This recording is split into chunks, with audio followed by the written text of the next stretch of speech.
ordered a salad.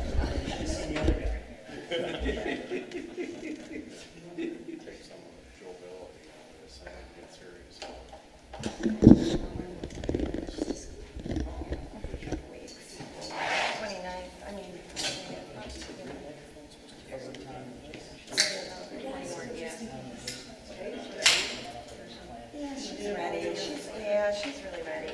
Sure, I think she's getting excited and anxious. It's a pretty big change, you know. I went to Grand Valley, so I was here home. Operates on Compton. What are you drinking there, Steve? That looks interesting. It's a sweet tea. Sweet iced tea. With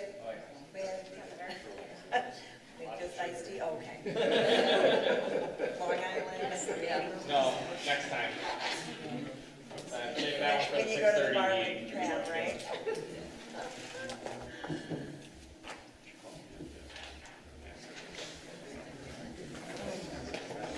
I know, I had.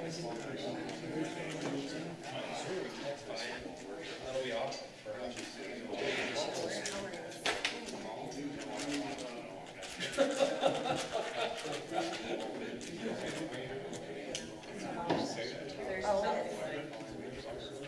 Dinner. Yeah.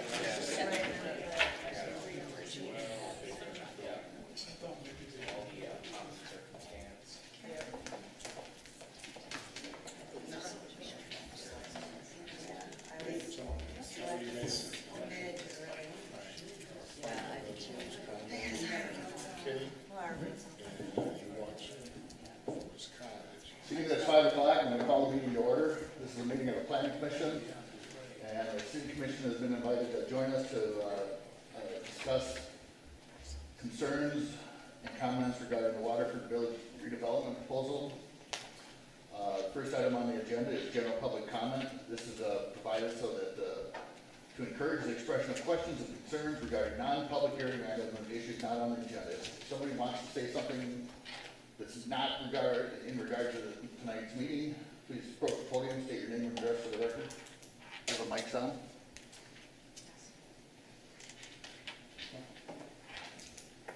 Please press the button so the mic goes on. Mark Burke, 447 Lincoln Lawns. I understand that there was an ad hoc committee formed within the city of Walker. That's in regard to what is going on this evening. So, Was the ad hoc committee, were any of the neighbors involved in that committee? I wasn't aware of who's on it. No. I just find that a little odd to have an ad hoc committee discussing something that affects the neighbors and not have them involved in those discussions. Secondly, on the stormwater. No, sir. This is a time to make public comment about things that aren't on the agenda. That aren't on the agenda. No, I just did. Was the ad hoc committee on the agenda? Yes. Yes. It's about Lincoln Lawns and this development. Right. That's part of the Lincoln Lawns development. We will be discussing that, sir. This is part of the... Do you want me to discuss this, or do you want me to sit down and listen to you and then discuss You have it? a chance for public comment. I'm making those right now. Stormwater, you have this on the agenda, stormwater. Don't you not?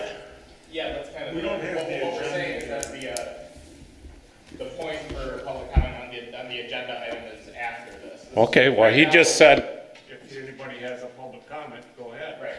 Did he not? No, I said if anybody has a public comment on things that are not on the agenda, Okay. please approach the podium and state your name up there. If we have anybody that needs to. See you. I see where the confusion is. The agenda doesn't go into a lot of details, so No, that's I know. Hi, Frank Segalis. Hi, Frank Segalis, 695 Lincoln Lawns. This is not on the agenda. I would like to have the city reconsider buying back the property and making it a municipal golf course. Thank you. Anybody else?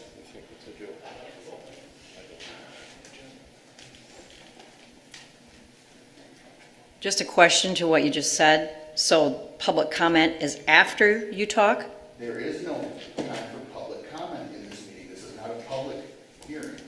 That being said, the commission and the city commission will debate whether we want to open it up for public comment. Oh, you're debating about, We have our discussion. okay, that's what I misunderstood. I just wanted to make But sure there's no I time heard that clear. slated. There's no time slated for public comment on this. This is a working session to try to hammer out some of the things that are being questioned. Okay, well, I'm just trying to clear it up, so just asking. Thank you. Thank you.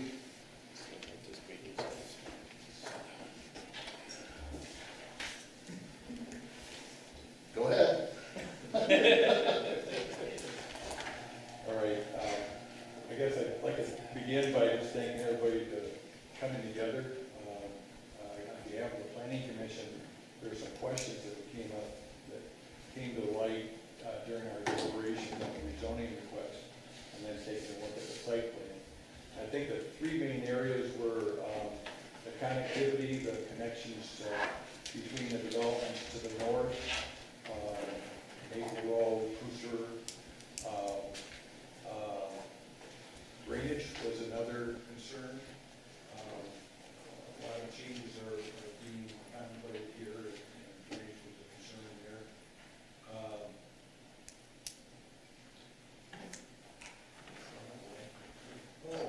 The access onto Lake Michigan Drive, the spine road that's laid out here, and there's also proposed changes to the access onto Lake Michigan Drive from the subdivision that's already in place, the Lincoln Lawns area. And so those are three main things. And then I think Steve brought up something, very good discussion, I think he brought up at the very end of it, is that there's a point made as far as density and what those limitations might be, and whether or not the proposed number of units that are proposed right now fall within those density parameters that are set forth in the master plan for this particular area. So I guess first off, planning commission is that a pretty good overview of the things that we want to talk about in the next few years? So I guess one part of it, and I got a hold of Scott Connors today with regard to the access on Lake Michigan Drive. And Scott, if you could kind of lay out what the discussions have been, not only with the developer, but just as importantly with MDOT concerning the access on Lake Michigan Drive. Okay, I think we talked previously that the signal could only be, bad echo here.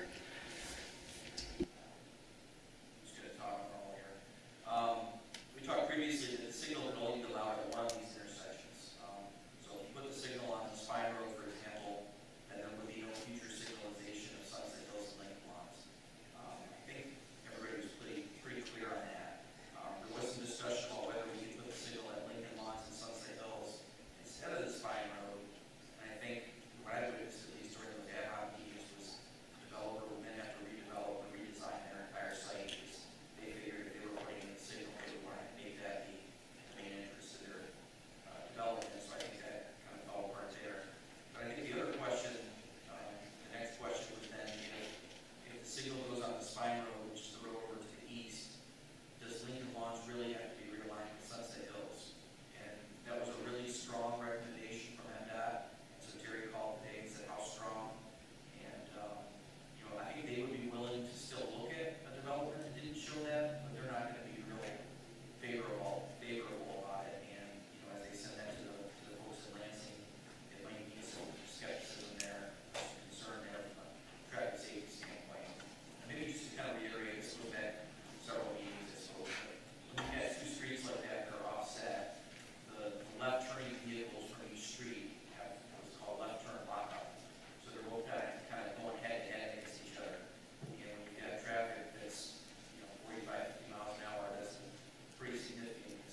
closer to that spot.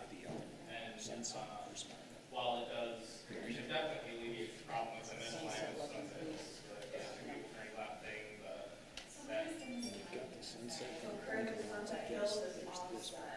Yeah, so we're just, see where the cul-de-sac is where it's actually at, and they're talking about realigning it.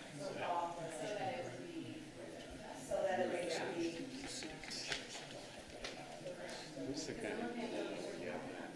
yeah, well. Yeah, so they're talking about realigning it to improve the traffic flow between those two streets, but the problem is that it's increasing the proximity to that hill, which adds a new traffic safety issue. So then, I'm sorry, can you go back to that picture or that map? Yeah. So are they saying put a lighting at the new, what would be the new Sunset Hills and Johns intersection? No, they're saying put a light at the spire. So did we do any traffic studies on this to know what would be the better option? They're having traffic study done. The developer did a traffic study. Okay. And his suggestion was? His suggestion for the developer was to put it on the spine road, but I think, from the discussion that we had with them, they could live with either, they could live with either location. They said that this is kind of their preference, but they could go either way for their part. But not both. Right. Okay. So you don't want to really drive the traffic through. I do not want to do that. I not want to do that. All right. So what is the spine road connection? It goes all back to development. Can you get a bigger picture? Because they're talking about stuff that's kind of bigger than just this entrance. It's the road that tracks all the way through, and the whole that works through now connects it to Maple Road. But that's one of the other roads that's under. And then the other option would be Custer? Well, Maple Road, Custer are the two roads. Access. I mean, there's a limited supply of options to what we could. Isn't there an overall picture of the whole?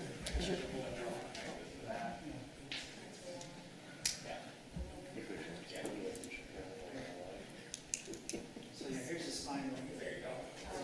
Okay, that's better. Visual. So is there any like opportunity for like speed bumps and really bad, no? We're discussing this. Okay. No, and I understand that, but I know that there's a resident that reached out to us who lives on Maple Road about. Okay, so you're saying like farther to the. Further up, yes. Okay, so you're kind of pivoting away from that. Yeah, I'm sorry, yeah, I'm pivoting away. Sorry.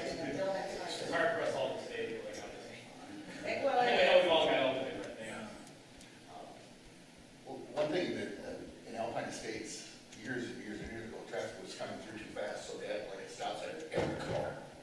So it's pretty hard to go through Alpine Estates, cut through fast.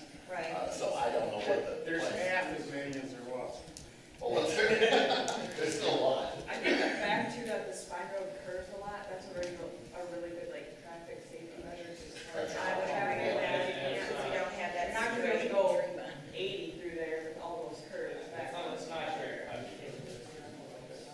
Most of them is a good, to that residential, then you have to make a left, and you either go right or left from there, so you're not just getting a long straight shot. Right. So let's go back to the lights, because I think that's probably where we want to stay. Let me knock that one out. So traffic study was done, and they felt it would be best on the spine, what is it called? Spine road. Spine road? It has a name. Waterford Village Drive. Water. There we go. There we go. Waterbed building. Yeah. Right, so,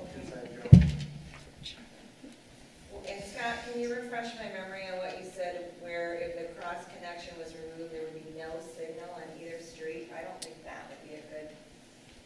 Right, MDOT warned us, I told MDOT that we were having this workshop today because when the project was tabled at the last planning commission, we said, as from staff's perspective, we really have a hard time providing direction to the developer because we don't know what direction you want to go. And so we said, hey, they're gonna have a workshop between the Planning Commission and City Commission.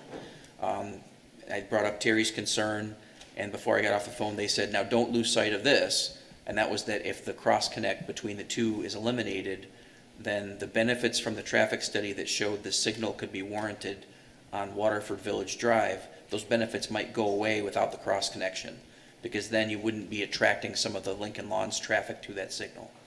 So then it wouldn't be warranted, those are the rules that you need in place in order to legally put in a signal. The cross connection is the parallel street in the commercial, parallel to Lake Michigan Drive. Okay, gotcha. Thank you. So I'm sorry, you're saying if we don't do the cross connection, then we don't have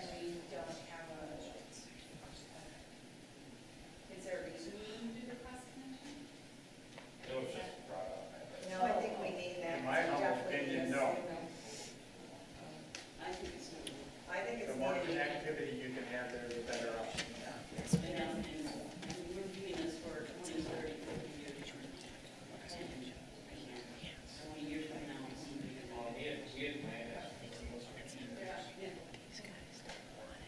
And I think along that line too, initially that was going to be a private road connection.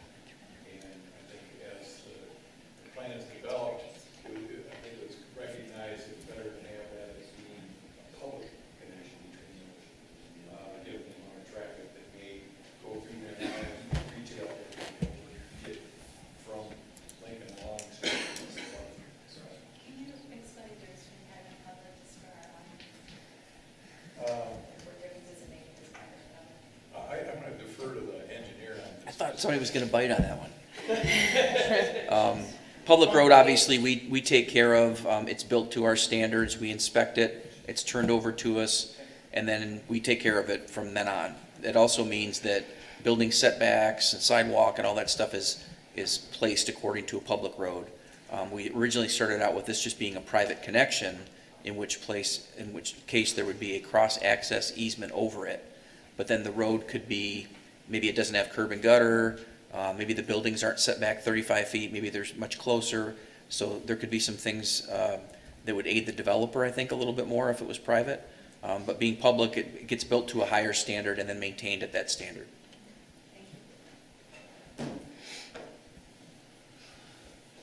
So as far as access on the Lake Michigan Drive, we've got Waterford Drive with a traffic stream.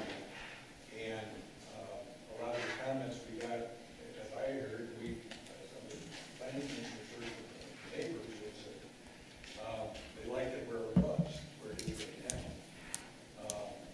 But that's where getting an MDOT perspective, saying, well, doesn't sound like it's quite as in stone the way you describe it. You can read a little bit into it, but they're concerned about traffic safety, and that signal there, I think, is very important, not only for this development, but for the community to make it a safe development. It's working out the details as far as where that Lincoln Lawn, whether it stays in its current alignment or whether it could be realigned to at least address that aspect of that left turn conflict intersection.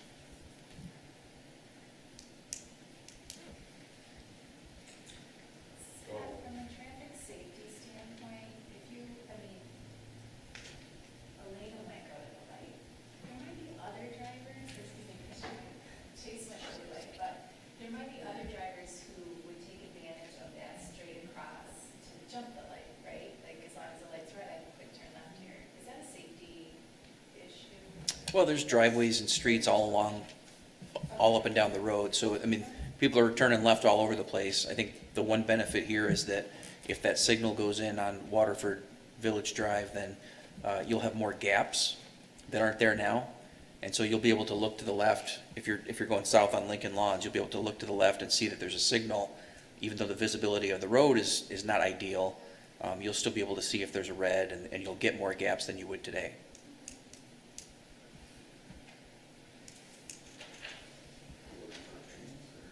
Well, in the best case, we try to get a consensus maybe on each piece of this. And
MDOT kind of give us an overview on what measures they've laid out to address those concerns? Well, I think there's two parts to it. One part is the part you can see in front of you, or you could.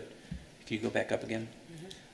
There's that outlot property in the middle where it says existing parcels excluded. I shouldn't call it an outlot, an exception right there. You can see around there that there's a line with an arrow in it, and that's where the existing county drain would be reconstructed. And so I think the biggest drainage problem out here is probably that county drain, because it's been plugged over the years. It's had lack of maintenance on the golf course side. There was a point about maybe 3-4 years ago where we spent 2 weeks out there with MDOT and the Kent County Road Commission digging 20 feet deep to get down and fix some impediments that were inside of that pipe and to patch it back together again. So it's long overdue for that to be finally cleaned up. So I think one benefit you see right away is that they're going to reconstruct that and put it in an appropriate easement and take care of that. So, without looking at all the details of it, that's great. That's going to solve a problem. I think the other part is when you talk about how wet it is out here and the bad soils and the need for detention and all that, that problem's not solved yet, at least to our satisfaction, because we're still looking at preliminary plans. And the plans have changed so many times. If we made them do a final report on that every time, we'd have had probably 5 final reports. So what we typically do is when they come in for the final area site plan, we get those final details. And when that happens, the report that we've written off the preliminary review has said that they'll have to submit a comprehensive drainage study that shows that there's a 0 impact on all adjacent parcels and properties. And that's pretty standard to a large development. We would do that in Cambridge Grove or a Meadow Springs condos along Kinney. Any place where we thought there was a concern about neighboring parcels, we'd want to see this 0 impact. So what that means is that in their report, they would model different types of storm frequencies, like a 2-year storm, a 10-year storm, a 100-year storm, and they would model it without the development, and then they would model it again with the development and all their stormwater controls to show that there's 0 increase in height of stormwater for those different storms. And that helps to show us that, at least from those points in space, there's 0 impact. And that would have to be done the next step when they kind of get the layout firmed up and they're ready to go. Now the developer, I don't think anybody's here from there, but they have said that they've done a lot of that already in terms of sizing their ponds and things. And I don't see anything that stands out as incredibly wrong, but all those details are not worked out yet.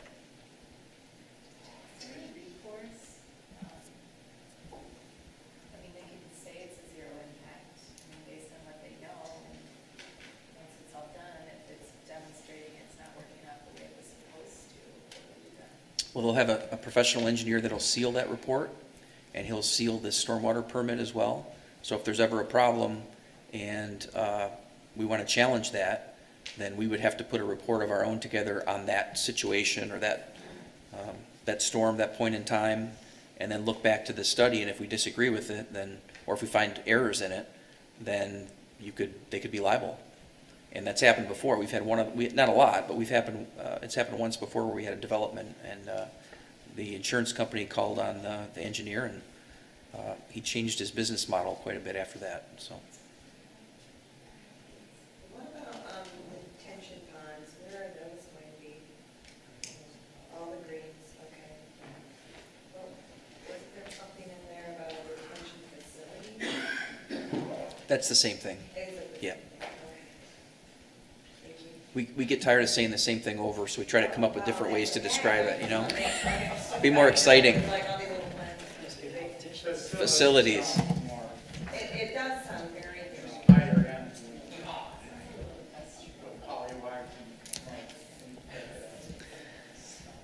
So, my thought is, kind of what Scott said, the developer's going to have to come back with final site plan. They have to prove on paper, but they're not affecting the water in the other properties, so.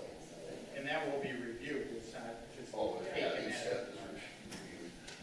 But, face value, Scott's gonna look at it, and the Drain Commission will look at it. Who maintains these detention ponds?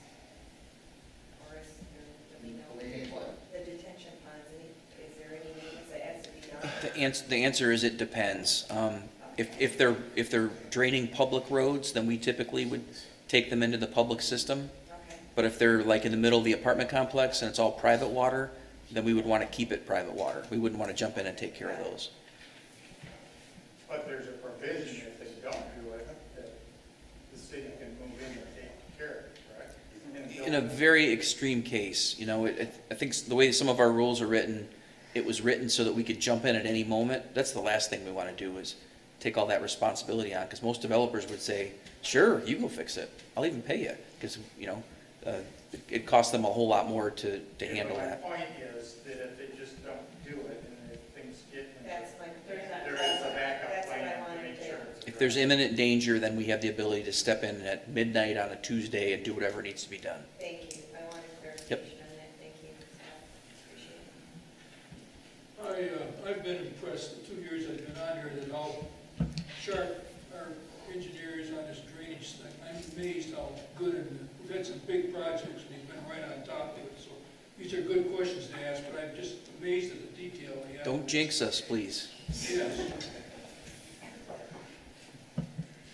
So with regard to drainage, given what Scott described, the conversation here, we feel that, at least for the site plan here, that it's going in the right direction, and there are some assurances as far as process that not are specific to this project, but with any project, that as it goes into the final site plan, you get a lot more detail and relax on that.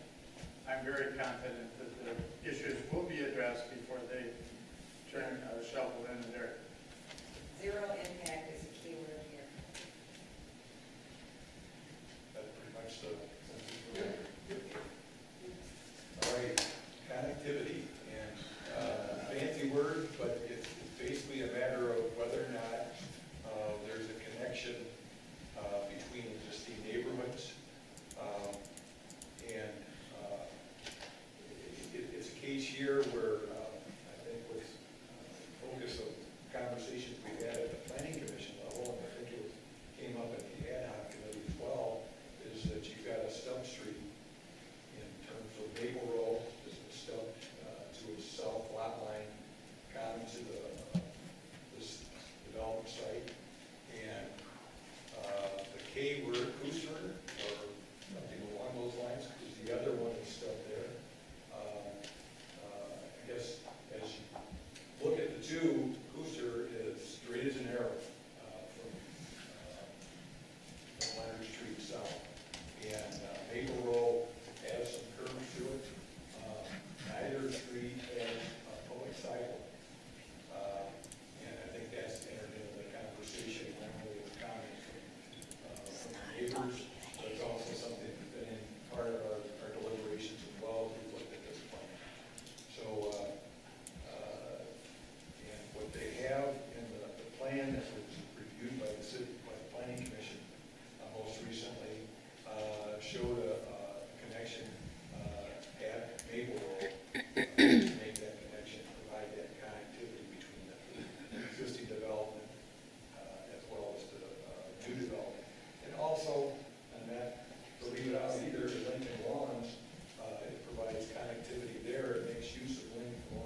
concerns that we just discussed about this.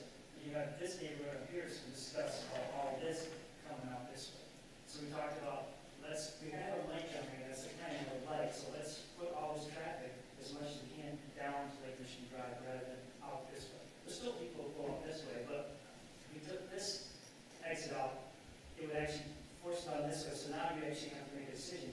This to here is about the same distance from here to here, so it would put more traffic out to Lake Michigan Drive and it would send them through the Mankel Road, which again doesn't have any sidewalks or anything else. Right, So, right, it's not, no. I think you're gonna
believe we need the full north-south access.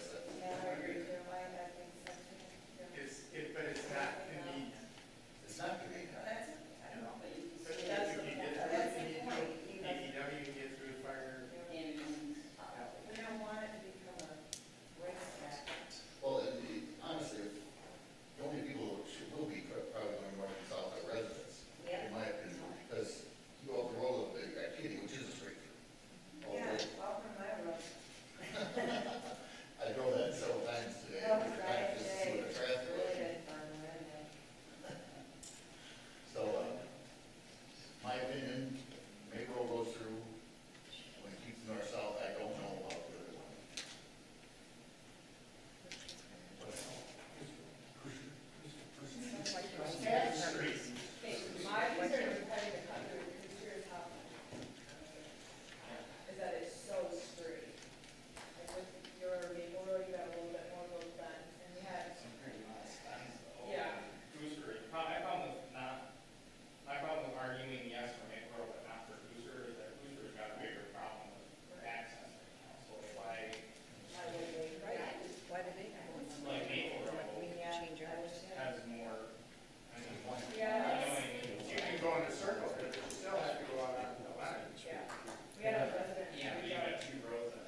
So their plan is to sell the portion of the golf course property that's proposed as single-family to a local developer, builder.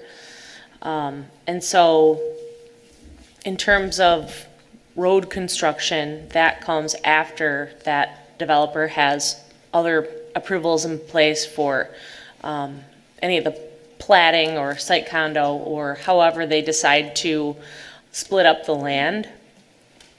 So once those approvals come through the planning commission and the city commission, road construction, if it's a plat, road construction comes at after the final preliminary plat stage.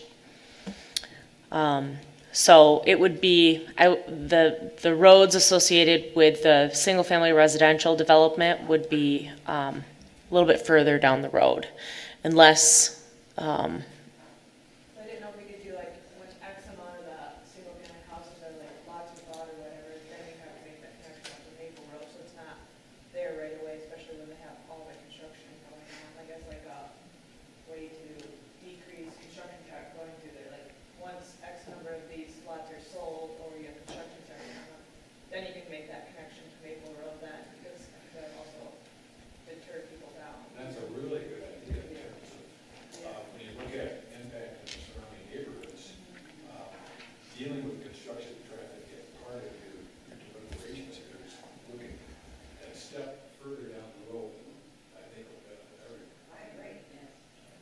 You also train multi-family. Because they're not gonna have that. They're not gonna have that access to the use for retail. Yeah. And I think even for the single family houses too, like, if the first, I don't know, whatever we decide on to do that, they're gonna get used to going down that side road and we have so many people going down there, and then we can make that connection from the road or whatever, I don't know, just a thought.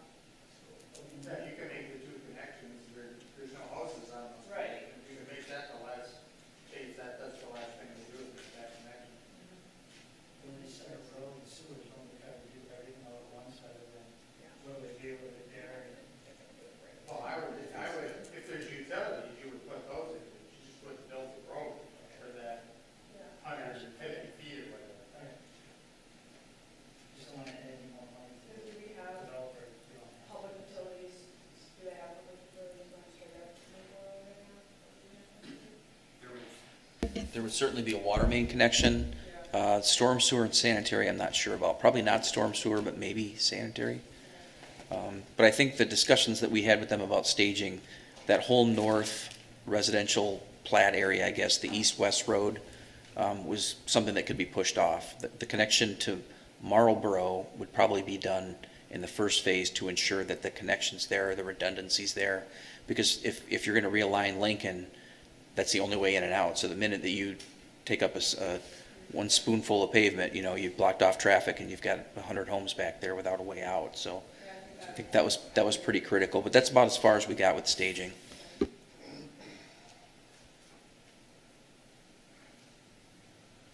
a consensus forming here.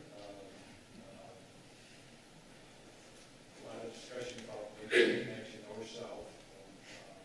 I think the consensus, we don't want the north-south cut off. That's my feeling. Yeah, I think that's the most basic one right there. We reached consensus on that. Is that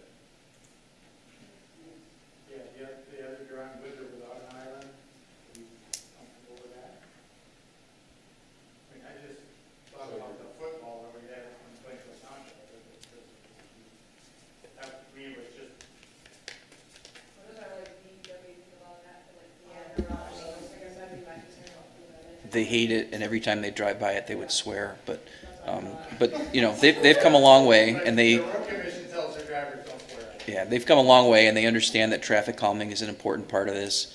And, one thing that you could do is just simply say, we want to see some traffic calming measures, and then just leave that up to them to propose and staff and the planning commission to review.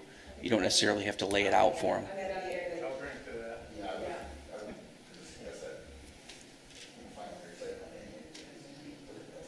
Yeah, we can beat it up there.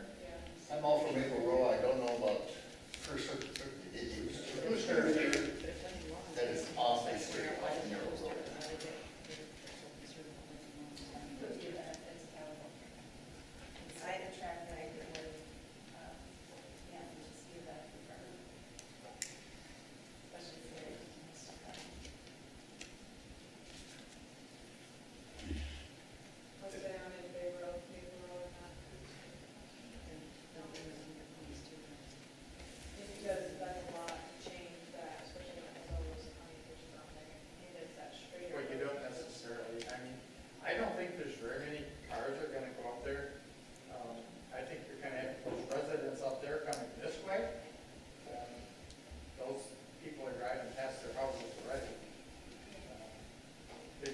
south instead of north.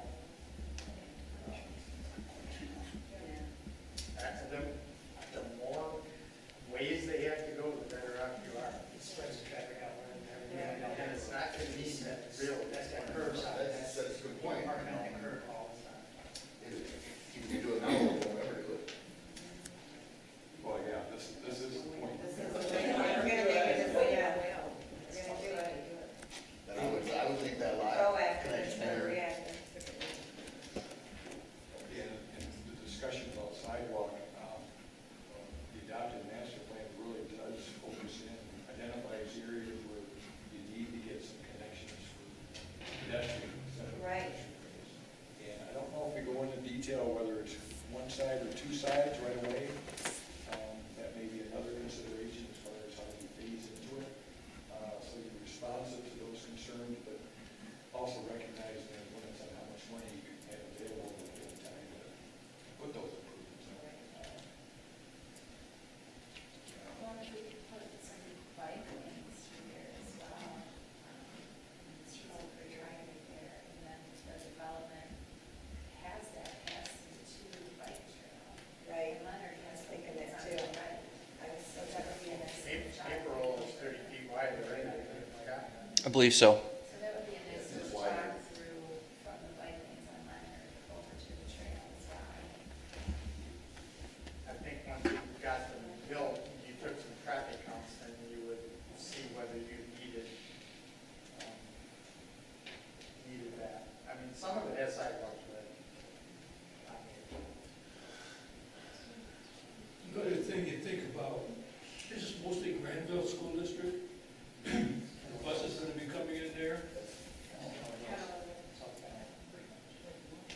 But as you get south of, into the golf course property, yeah, there you go. So there's, So probably the point that you're talking about in that middle spot is probably where it will happen. Talking about that, the jog, the jog between Marlboro and I think that, see whether they be aligned or misaligned.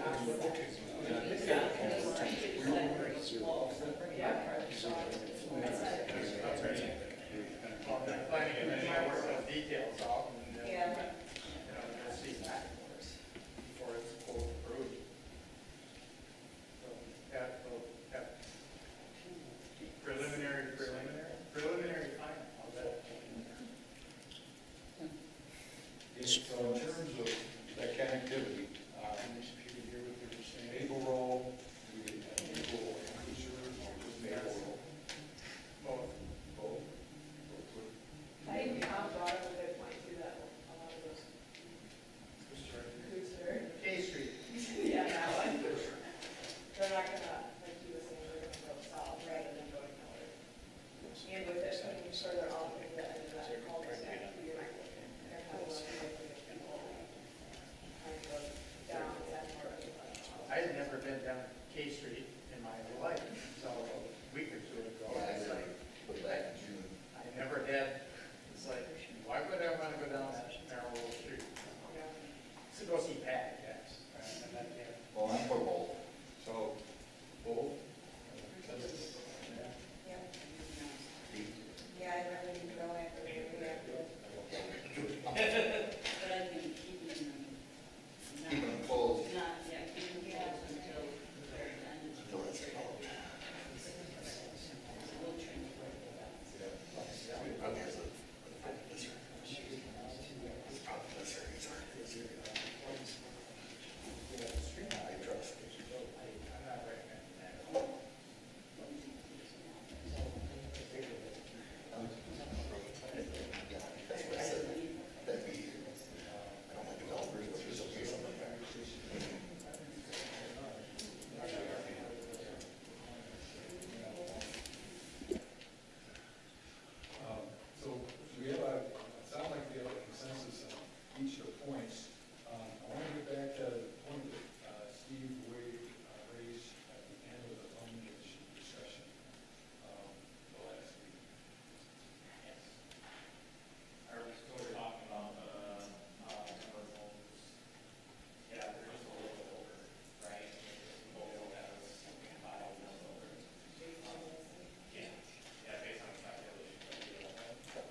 this is, I mean, it's still a pretty sizable increase from the first draft today, even without those five, but what I mentioned at the time is that, at the northeast side of the, RPU2, which is the higher density residential. There's homes on the Grand Rapids side of that are kind of abutting that.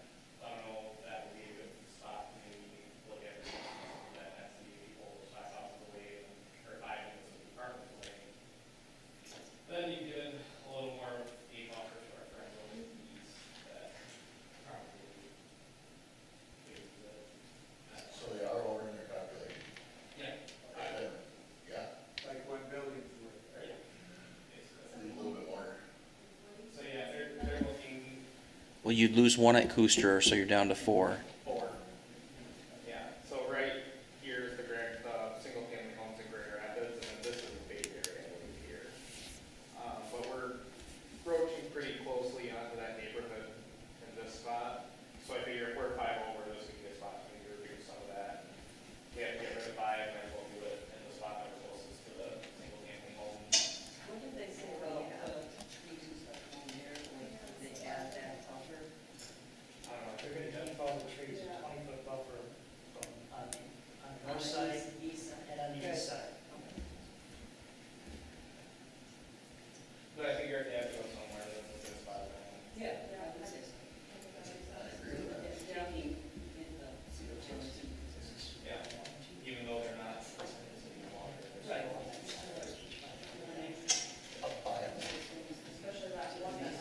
if they were single family.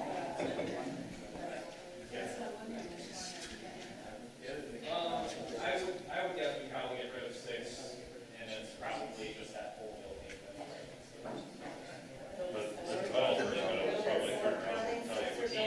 The one that runs north-south, that's farthest to the east side. Does that make sense? It could be the top one, but the thing is, the top one's not right next to the house. It's by that person's backyard. Versus the other buildings. Again, I'm not super particular. Yeah. Well, I think this was our last thing. I think so. I believe so. Now, we're at a point, about 10 after 6. It's a public meeting, and I guess we've got a choice on whether or not we want to allow for some comments about discussion this evening. All knowing that as this would go back to the planning commission and then the city commission, there'll be public hearings there as well. We want to allow for some comment this evening, recognizing we've got a hard stop at 6:25. That might be something we want to consider. I'm okay with that. I'm okay with it, with the caveat. I got this to do for 24 minutes. Terry? If you're on the record in minutes, you're on the record already, I would ask that you not just get up and repeat what you said at the last meeting, because everybody has access to these minutes. Just go back over it. So that's one thing I would ask you. There was one loose end that was related to that east-west connection from the apartments to Walker Village that I think stayed loose. And for them to come back with something that you like, it still would be good to know whether you want that intersection to be a 4-way intersection or be offset. I think Carol had brought it up again, just I think it sounded like there was a preference to offset. offset, okay. Offset is subject to whatever they come up and whether we think it's appropriate or not. All right, so at this point, we invite, if you want to provide some comment about the discussion this evening, and again, we've got a hard stop at 6:25, because the city commission meeting is coming up. So, give you 3 minutes if somebody wants to come up and offer their comment. Please identify yourself, your name, and your office. Yeah, Bill Stellema. Could you press the button, please? It's on. 615 Lincoln Lawns. Just want to briefly throw a couple things at you about the alignment of the street. In reality, I know that on paper it looks like there's an issue with the left turns, there really isn't. We work around each other. Yes, sometimes I have to wait for them, sometimes they wait for us, but there's really no conflict. If you move Lincoln Lawns, though, you have the potential of putting people turning right out of Lincoln Lawns in harm's way. People generally are going to choose not to turn left because of the hill, the visibility, especially if you have a traffic light. Why even try it? The problem is, now that you've moved Lincoln Lawns in alignment with Sunset Hills, you have reduced the amount of time that a person has to make a decision to turn right by 3 seconds.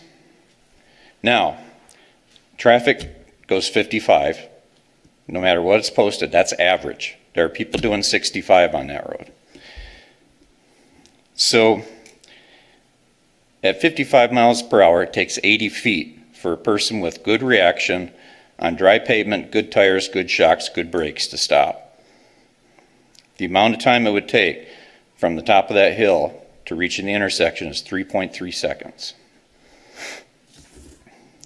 Now also, there are several times a day super tanker milk trucks that come up and down Lake Michigan Drive. 11, 12 axle trucks. And the state of Michigan allows those trucks to be 160,000 pounds. Now, according to documentation I found from various MDOTs, it takes an 80,000 pound vehicle 335 feet to stop. And again, that's all conditions being excellent. And that's a driver who is not looking at his phone, who is not looking at his dashboard, who is not looking at something he dropped, not grabbing a drink. That's immediate reaction time, 335 feet for an 80,000 pound truck. So you can extrapolate that out. It may not be double, but it's going to be close to double, especially with a milk truck. My brother drove those trucks for 10 years past our neighborhood. And I can tell you from his anecdotes, it's going to take more than 500 feet to stop one of those trucks. And those trucks, if they stop that fast, they don't stop immediately. They stop and then they move again because the milk will cause them to skip forward several feet several times before the milk stops. So it's really hard to stop those trucks. Okay, thank you. So that's another good reason why we have the 2 exits for you instead of just that one. You can cut through the commercial section and go out the other way. So you don't have to go through that if you feel that that's going to be a detriment. That's a good thing that we're trying to do for you through this. I guess I'm going to extend on his about the traffic safety. So excuse me, Chris Brown Snyder, 551 Fairway.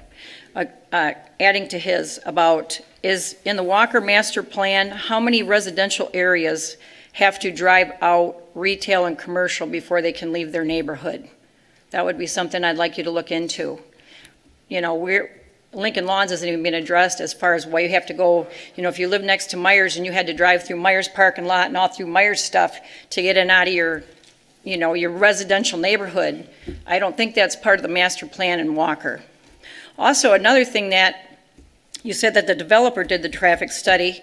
I'm going to ask Scott here, did Walker or is there another entity that would do a traffic study that's not the developer in their interests? As an unbiased party? In terms of process, I think it's a case where you can call upon a civil engineer of your own. Oh, you're talking about private, like private money? The city of what? I'm talking about the community has the ability to require an escrow to be put up. Okay.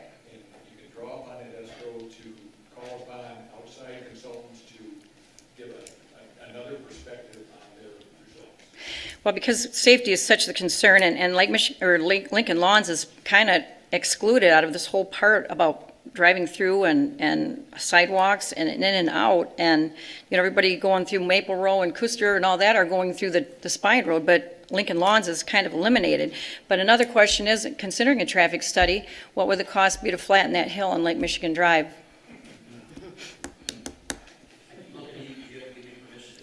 Sure. I look at them too, because I think we're both looking at them. Yes, we have an independent traffic consultant review the independent private engineers' reports. So in this case, there is a consultant that we hire that's completely independent from the project.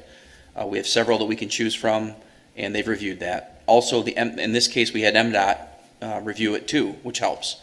And then our staff reviews it as well. So it's been looked at by a variety of different sources in a variety of different forms because this thing has been evolving over time. Right. So yes. It just seemed like with not MDOT giving you specific answers, it was so much is up in the air concerning MDOT, whether we can have lights, not have lights, move one road over, move no road over. It's just so much of the traffic safety right there at Lincoln Lawns and Lake Michigan Drive is so up in the air that I don't know how decisions can be made without specifics from MDOT or, if A then B or C then D, you know what I'm saying? You're So absolutely right. It's very confusing. This job is very tough because Yeah. we're trying to deal with all these different proposals at one Entities, time correct. and give a solid yes or no answer. Correct. And it's not easy. No, it's not, but the safety is the biggest thing of our neighborhood, and that's getting in and out Lake Michigan Drive. And if you increase the traffic, which you are on Lake Michigan Drive, but also increase the traffic coming through Lincoln Lawns, it's going to be really, really bad. And I don't think I answered I don't your want second someone have to question. be, pardon me?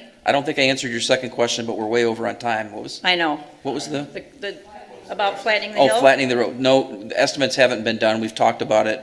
It's not our road, it's MDOT's road, but it would be a Correct. very, very big project because, imagine you got to shut the road down to 2 lanes again and you're probably at that for a couple of months. So I don't think that's in the works.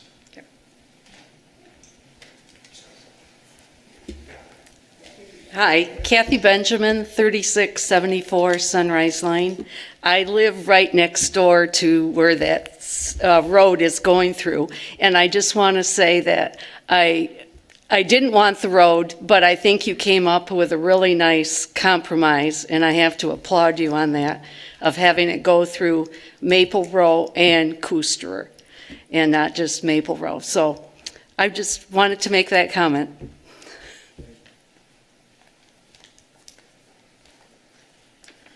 Frank Segalis again from 695 Lincoln Lawns. Sir, what's your position in this commission? I'm a planning commissioner. I serve as the chair. Okay, thank you.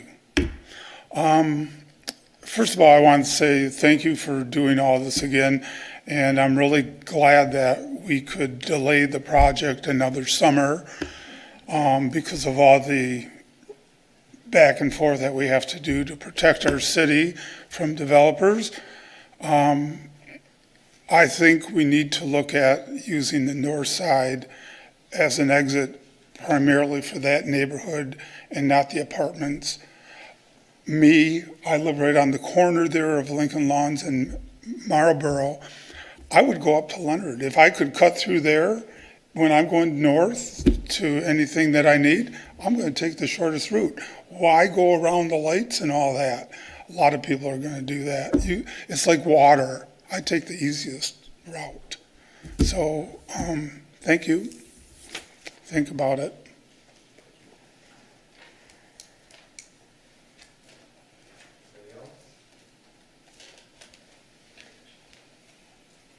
Jim Comrie, 435 Lincoln Lawns.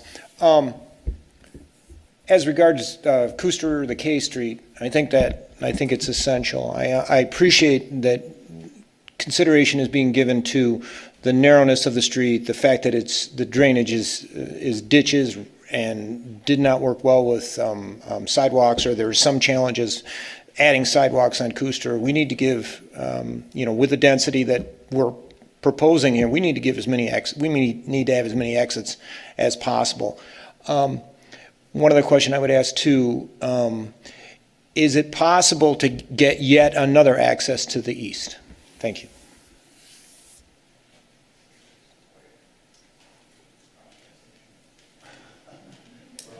You gotta have an opening over there,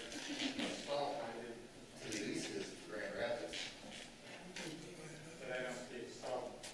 No, it's property. With that being primarily fully developed, it would be tough. If could that cul-de-sac be extended east somehow and find some vacant area, maybe, but it would be a real challenge. Good evening. My name is Don Van Wilde, live on 641 Lincoln Lawns Drive. I guess I'm not clear, it's very difficult to hear your discussions up here of just where we stand now on Lincoln Lawns Drive as far as its access to Lake Michigan Drive. Is it going to be the same as it is now, or is it going to take the line up with Sunset Hills, or what's the proposal? The consensus was to have that realigned to align with Sunset Hills. It is? Okay. One other question about sidewalks. Right now, there are no sidewalks on Lincoln Lawns Drive. If you do want sidewalks, it would seem to be the most economical thing to do would be to put it on the east side, where you don't have driveways and trees and whatever to deal with. And I think that would be a good idea. Other than that, I would like to go right back to the original plan of one and go there, but I'm sure you're not going to do that. So, thank you. Thank you.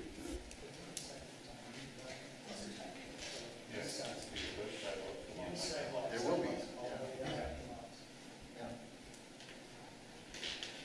All right. Thank you very much for coming. Finding City Commission had a good conversation here. Thank you. We'll let you guys do your regular.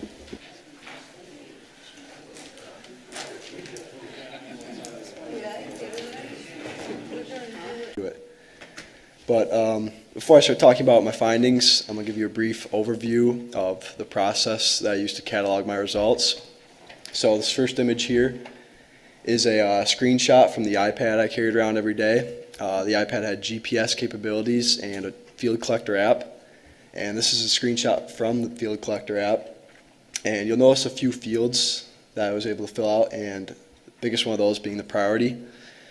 So the priority, I'll get into it a little bit, or get more into it a little bit later, but priorities 1 through 3, and that was basically used to prioritize discrepancies that were the worst, basically, and needed attention the most. And next here, this is a screenshot from an Excel file that we created, and so with all the data from the data collector app, we pulled it into an Excel file to make it more readable, and ultimately make it easier for the DPW to go out and fix these, because they could then just cross off hazards as they went, and it was much more readable than looking on the data collector app. And lastly, something new we did this year is we made this is a page from a map book we made, and every single discrepancy that I found has its own page in this map book, and this pretty much brings all the data into one spot. So you'll be able to see the picture I took, the notes that I had written down, discrepancy, and its location. So this was really helpful for DPW if they had questions on, what they're looking at or what they need to look out for when they went out in the field. And as hard as we tried, the one thing we couldn't do this year was turn the picture the right side up. So that'll be a project for a future intern, hopefully.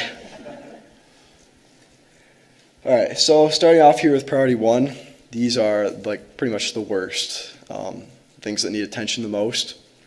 And so these are mainly severe changes or sudden changes in characteristics of the sidewalk or rises 2 inches or greater. And you can see here, first picture on the left, so that's it's a missing water cap, and that was actually a majority of my priority 1s were missing water caps. So as we speak, DPW has already been in contact with Grand Rapids fixing those, and after those are taken care of, there'll only be half of them left to go. And the picture there on the right, that's a 2-inch rise that I found, probably one of the most severe things that I noticed out there. And so a total of 23 priority 1s, so pretty good. And a few more pictures here. Starting on the left, you can see the slab is basically disintegrating, most likely from salt and continued wear. And these priority 1s don't necessarily have to be rises. You'll see in the top left there, vegetation overgrowth. Pedestrian practically couldn't get through there if they wanted to because vegetation's so overgrown. And then bottom left, it's a sidewalk that's in the process of disintegrating, so it probably will need immediate attention, and because there were so many large cracks in a row, it's an area of concern. So next up, priority 2, this is kind of middle of the road, and we had the most of these just because, there's 3 priorities, and these weren't as bad as 1, so kicked them down to 2, and had 147 of these. And so this is just a mild change, or moderate change in the sidewalk, and rise of, 3/4 inch to 2 inches. So not as great as the ones, but you'll see here the picture on the left, the sidewalk's halfway covered with the vegetation compared to the previous picture I had showed you, almost completely covered. So you can still get by there, but it still needs attention. And then the picture on the right, again, some cracks and not as severe as before, but will definitely need attention. And recommended action for this is repair within 6 months. So, and here's some more examples, pictures I took. Right there on the left, it's grass growing through the cracks. Obviously, someone walking around, that could be a tripping hazard. Middle one there, just a rise, most likely from tree root. And then you might recognize the picture on the far right. That's from out front Walker Ice and Fitness. And it's been ground before, you might notice, but because of that now, it's causing cracks to occur along the entrance there. And lastly, priority 3s. So these are kind of things to keep an eye on. And just, these are mild changes, 1/4 inch to 3/4 inch in rise, or just any mild change in the sidewalk. And recommended action for these is inspect again in 1 year, but luckily we only had 4 of these. And you can see from these pictures I had taken, really aren't that severe compared to what we've seen so far. Just a small rise on the left, and then picture on the right, just some vegetation that should be kept an eye on, and yeah, be looked at again at some point. And this brings me to the map. So this map is shows all the discrepancies or hazards that I found while I was out. You may be able to zoom in if you'd like, but the red dots are the priority 1s, orange is priority 2, and the yellows are priority 3. So you can look around there and you'll notice that some of the neighborhoods are where a lot of these occur. And it's kind of like a heat map, and obviously wards 1 and 2, it's a lot more findings there because there's a lot more sidewalk. So that brings me to, does anyone have any questions for me? Commissioners? No, but I have a comment. I think this has great detail. I think as an intern, you really probably learned a lot this summer working with the engineering team. And as a runner, I greatly appreciate this because there has been a couple times when I'm running with a dog too. So as I've been pulled over a 2-inch barrier and kind of gracefully or ungracefully fell. I'd like to think it was gracefully. I don't think it was. But I appreciate this. This is great. And the only other suggestion I would make, just because my eyes might be a little bit older, is maybe orange and yellow. Maybe you should go with a different color because I can't really see the difference between the two of them. But great job, Jax. Thank you. Yeah, I would agree. It's a great job. And I really appreciate the heat map here at the end because that was going to be my question. Good. But can you tell, particularly, because I think that gives us, a really interesting piece of data to look at the city, and maybe curious how the age of those neighborhoods or the demographics of those neighborhoods or something along those lines lines up with the condition of the sidewalk, and if there are other repair issues in those same neighborhoods. So like I said, I think it's a great piece of data that we can go off of to look at some other opportunities. So thanks for all your work. Thanks for all your walking. Yep. Thanks. Hey, Carol, I was just going to chime in here and say this has come a long way since when I had to do this 15 years ago with paper and pencil and a big digital camera. And so that using the iPad really opens up the doors for us to analyze this data in a myriad of ways, which Jack's kind of highlighted. It's not automatic. It takes some stuff, and we can work on the colors. Poor Jack's has put on the colors I told him to do. So that's where we're at. one other thing I just wanted to bring, this was not necessarily in Jax's purview, but sidewalk and trail gaps, we always kind of bring this to the forefront every so often. I know we get a lot of requests throughout the years from various residents about when are you going to build a sidewalk on my street or from point A to point B or whatever. We have a list of them. This is a list that we last shared, I think, in 2019 with the City Commission. One thing to note is that is a huge total on the bottom of it. And costs for construction have obviously increased a lot since COVID.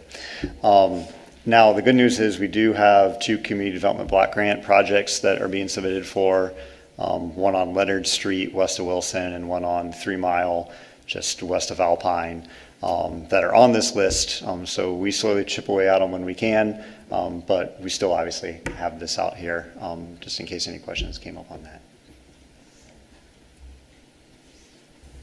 And relevant to your joint meeting, I see Maple Row, Sunset Hills, 10th, 325.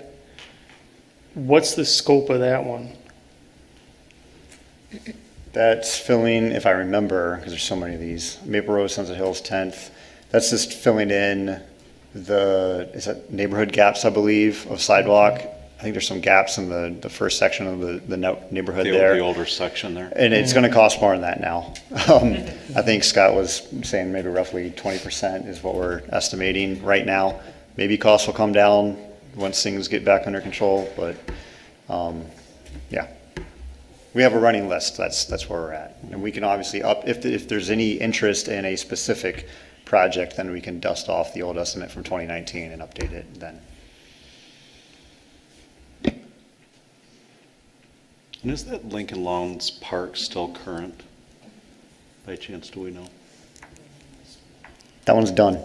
That was on, we actually have an updated list from 2021 where we're kind of updating some of them, but we haven't updated all of the costs. So I'm still referencing this 2019 just, but yes, we have chipped off all of the trail links. I think we, was it Calvert, Lincoln Lawns Park, I thought we made that final extension there. Yes, yeah, we just did the trail connections here, so yep.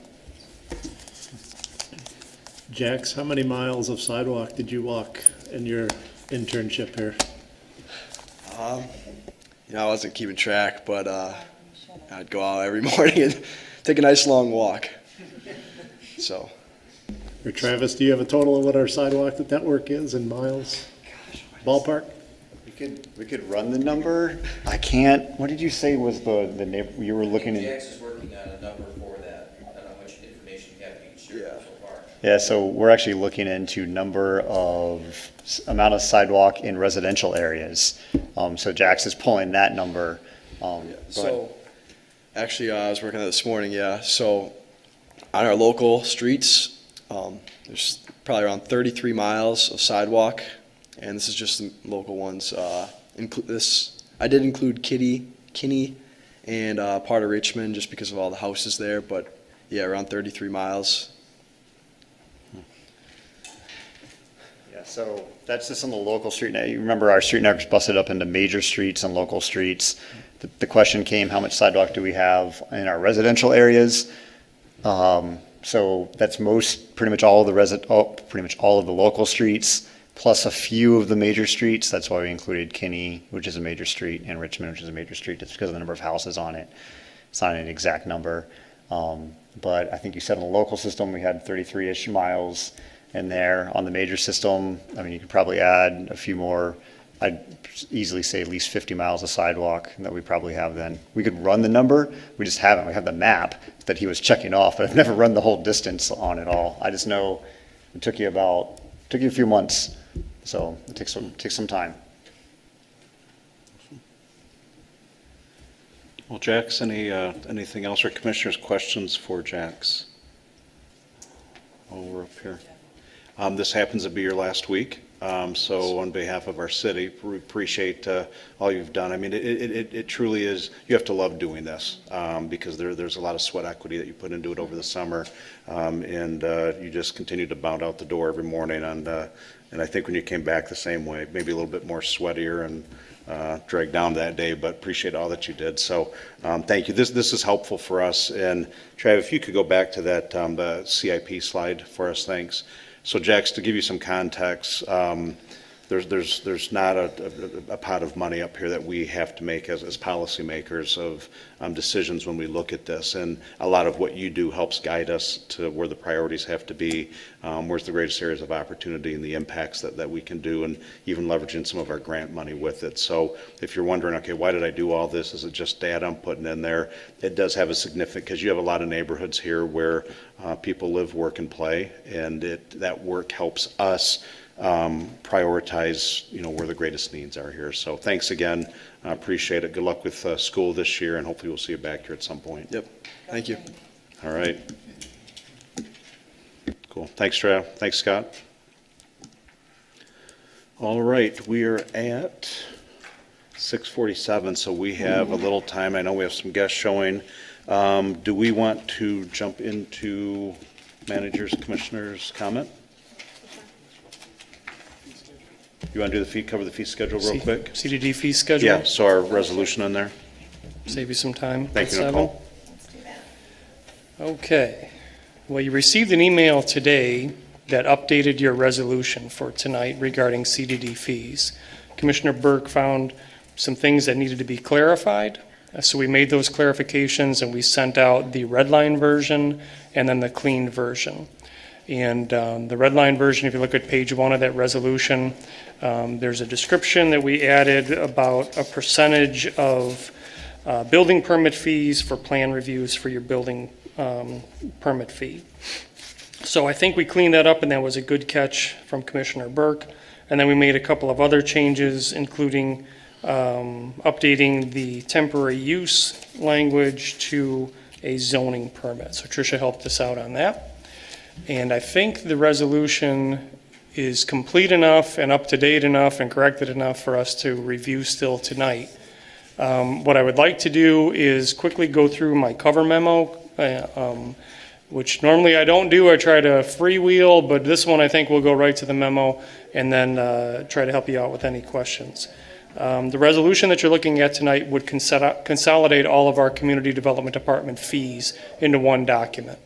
And there's a value in that because in the past it's been difficult to find where the fees are at. So it's good to get them all in one resolution. So there's a bookkeeping part of this just to keep track of searches and edits going forward. Our second directive really was to bring all of our building and trades fees into compliance with current laws, codes. The building code and the electrical, plumbing, mechanical codes change. Things get added, things get subtracted. So this resolution will bring us into compliance with all of those codes. And then last but certainly not least, we're trying to keep the CDD fees reasonable and based on a comparison to other communities. So what you see part of your reference documents, and I apologize for all of the paper, but most of that is reference documents that staff went and pulled for other communities. So before we put the resolution together, we wanted to see where we sat, and we tend to try to be in the middle when it comes to fees. But in this case, sometimes there were some other incremental adjustments that needed to be made just to be comparable to the other communities in the Walker area. So what we provided you with, instead of giving you a PowerPoint, because looking at spreadsheets and PowerPoint, not anyone's favorite thing to do, we gave you a two-page document that staff put together that's the quick review of the fee changes. So you can look at what's current and what's proposed. Those are pages 2 and 3 of your packet. And then we gave you the proposed resolution that was just updated today, as we talked about, and then past versions of the resolution that's in place right now, and then the reference documents going forward. So the changes that have been made for all of these different charges that come through community development, which is a fairly major revenue generating department for the city. It's nothing compared to income tax. It's more comparable to what the court brings in. But what we tried to do over time is come as close as we can to breaking even, for lack of a better term, between the costs of the department and then the revenue that the department brings in. In some years, like we've seen recently, we're actually in the black quite a ways, which is good. And that's reflective of all of the efforts that people have done here to keep economic development going as part of our overall operations model for the city. But when it comes down to these fees, they're incremental. So if you look at pages 2 and 3, there are no, in my opinion, breathtaking leaps in fees here. And I think that's our first red line factor. How much are these fees going up, right? Because particularly for residents, non-developers. So if you look at those numbers, they are fairly incremental, and keep in mind that it's been at least 10 years since these fees have been increased, probably more like 15, but we took the conservative end and said, we've been static on these fees for a good 10 years. And I think we sat on them because if you go back far enough, recession, post-recession, let's not go crazy with the fees, so we sat for 10 years. So again, they're incremental. There are some additions made in there that you see. Maybe there was a 0 and now there's a proposed, and those are related to the new codes that have come into place, like item number 1 on page 2. Final inspections, 0, and temporary service 0, and now they're proposed in there. That's to keep things more consistent with the new code and comparables for other communities. There are also changes made to community development fees when it relates to Planning Commission and ZBA. And so we're talking about increasing the ZBA fee from $150 to $300. My opinion, that's long overdue. We do try to work out a lot of things before we get a ZBA application because we don't want to punch too many holes in the zoning ordinance, even though we do. But that's an incremental change as well. That 150 is quite low. I think Tricia would agree with us on that. So 300 is the proposed. And then we are trying to get more in the business of getting some escrows, including for ZBA, because we have had things get a little bit requiring legal opinion from the city attorney, and as opposed to the city just eating that, we would like to have some escrow involved with that. And again, this comes down to the discretion of staff too. So Tricia will make the final call on when escrows are required. Preliminary area site plan review for site plan. That's really something that we should have changed years ago, up to $1,000 to match all the other fees. And then you'll see again that there's an escrow component for rezoning. And, that's something that the resolution says Tricia can adjust up and down, depending on the complexity of the project. We don't have for the PSAP, we don't have another fee for the final site plan coming back? We do. I believe it's 500. Okay. Yeah. And most of that, keep in mind that what we try to do, we're not doing total cost accounting where we try to cover all staff costs with our fees. What we're trying to do essentially is cover the publication costs, which have gone up quite a bit. So if you look at a project like Lincoln Lawns, that project has been renoticed a couple, 3 times. So you may say, well, 1,000 may be too much. Well, for a lot of these projects, you go back and forth, and all of a sudden you're easily at $1,000 in publication fees. So again, that the intent here is not to cover staff costs or make a profit off of these things. It's just to essentially cover our publication costs.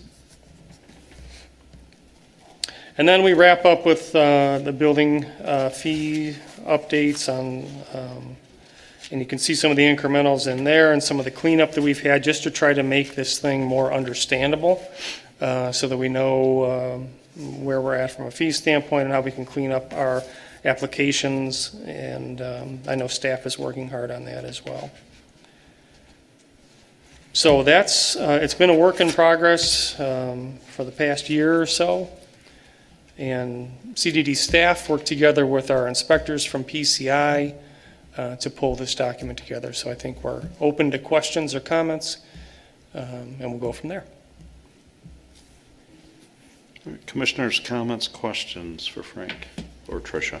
Oh, my big one was that the escrows for ZBA review and for rezoning were the only thing that kind of stood out to me as like, well, I can imagine like just an individual homeowner who's trying to get their fence adjusted outside of the code to have to come in, but as long as there's discretion built in, that's the big thing. So no, for my part, I think this all looks good.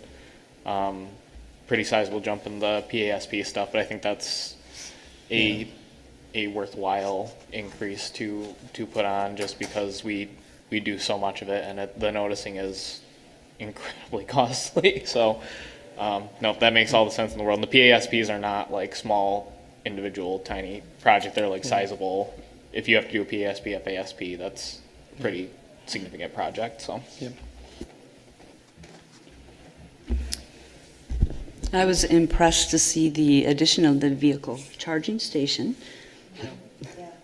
We are trying to look towards the future too, just like you folks are doing with what you did with your joint meeting today. I was glad Melanie said that. You know, we're not looking for 2 years, we're looking really 20, 30, 40 years down the road, and you've got to do it right for the long haul. And this thing, we're expecting that as technology evolves, you know, years ago we put in your wind energy turbine ordinance, and now we're moving into the solar stuff, and who knows what comes next. So here you go. We're trying to be creative, believe it or not. Well, I appreciate your efforts as well. I was really impressed with the amount of detail. I wouldn't realize that you needed a oil interceptor. Or what that even is.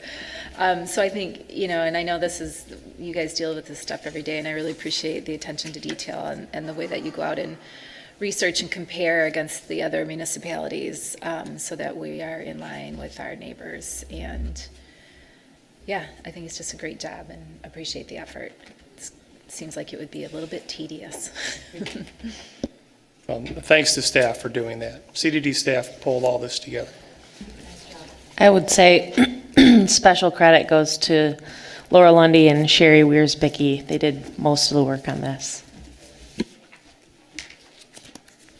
Agreed. All right, good stuff. Any other comments, questions? Otherwise, 6:58, almost 6:59. We might as well, Nicole, do you mind, you grab the doors, please? Might as well let them in here. By the time they get settled, it'll be 7 o'clock. We'll start. Thank you.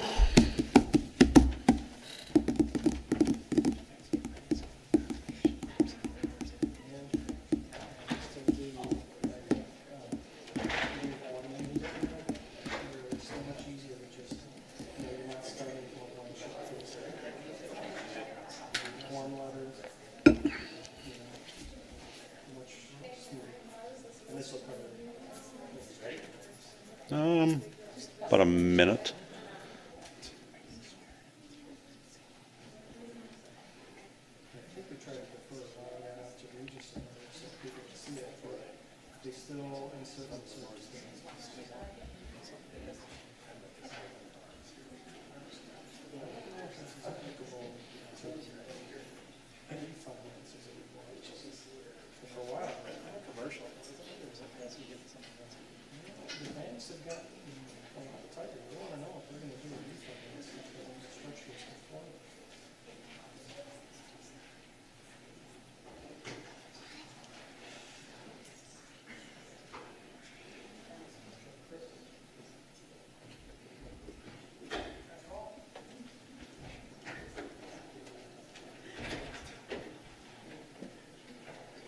Thank you, Captain.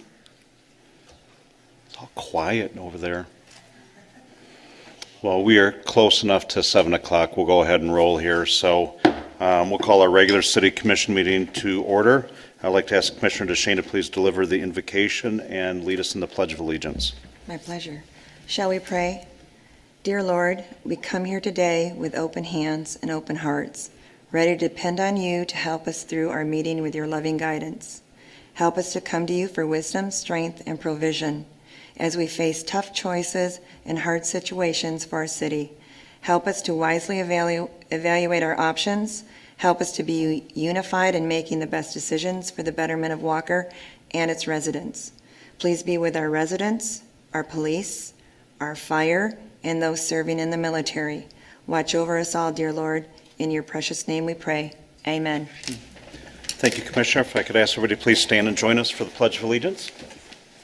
I pledge allegiance to the flag of the United States of America and to the republic for which it stands, one nation, under God, indivisible, with liberty and justice for all. Thank you. If I could ask our clerk to please call the roll. Mayor Carey, Present. Commissioner Gilbert, Commissioner Glanville, Commissioner DeShane, Present. Commissioner Groders, Present. and Commissioner Chase. And next up on our list is a approval for the absence of Commissioner Burke this evening, who is in North Carolina seeing his father on his 90th birthday, so. Make a I'll motion? make that Oh. motion. I'll support. I heard a motion, Commissioner Gilbert, support DeShane. Any discussion? All those in favor, please say aye. Aye. Those opposed? Absence is approved. Next on the list is the approval of minutes from the July 26, 2021 City Commission meeting. Is there any discussion on those? Otherwise, I'll entertain a motion for approval. I'll make a motion. I'll support. Huizinga, Groders, any other discussion on those? Otherwise, all those in favor, please say aye. Aye. Those opposed? Minutes are approved. Thank you. I'm actually going to flop here 8 and 9 just because the presentations, we have a lot of people in attendance really primarily for that. So just discretion on the chair's part here. So, one of the things we started a process, Chief Long, for our retired chief, had given us ample notice that the day would come for the retirement. And one of the things when you think about this is a time, it's really a time in law enforcement and in city government when you need leadership more than ever. And this decision wasn't taken lightly. We really, it was interesting in going through the process that, Keith just stood out is really, we knew we had to make this decision to be our next chief. So there was no discussion, no deliberation from the commission. It was a very easy thing. So I'm being nice to you for a couple minutes of tonight anyway. So, but this is really, this is something very special. You're inheriting things on a great terms, and I know you're going to look at this through a different lens, put your handprint on things too, but we're all excited for you on behalf of everybody up here. So this is going to be a unique one because you're really the top dog here, so you can't swear yourself in. So I'd like to ask our clerk to actually come down, and I believe Michelle's going to put the birds on, so our clerk is going to swear you in first, and then you get to pin those on after officially. And then we'll jump to our captains and our sergeant right after that. Okay. Repeat after me. State your name. Keith Mankel, Do solemnly swear do solemnly swear to support the Constitution of the United to States, support the Constitution of the United States, the Constitution of this state, the Constitution of the state, and to faithfully perform the duties of and to faithfully perform the duties of the police chief police chief for the city of Walker for the city of Walker to the best of your to abilities. the best of my abilities.